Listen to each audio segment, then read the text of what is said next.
সরবরাহ ঘাটতির কারণে জুনে ঊর্ধ্বমুখী ছিল ভোজ্য তেলের দাম। জাতিসংঘের খাদ্য ও কৃষি সংস্থার মাসিক প্রতিবেদন বলছে, মে মাসের তুলনায় জুনে ভোজ্য তেলের দাম বেড়েছে ৩%-এরও বেশি, যা ২০২৩ সালের মার্চের পর উঠে যায় সর্বোচ্চে। আমদানি পর্যায়ে পাম, সয়া ও সূর্যমুখী তেলের বাড়তি চাহিদা এক্ষেত্রে বড় ভূমিকা পালন করেছে বলে জানানো হয়েছে ওই প্রতিবেদনে।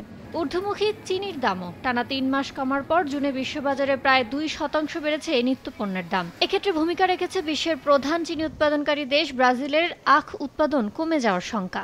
শুক্রবার প্রকাশিত এফএওর এই মাসিক প্রতিবেদনে জানানো হয়েছে, মে মাসের তুলনায় জুনে ১.২% বেড়েছে দুগ্ধজাত পণ্যের দাম।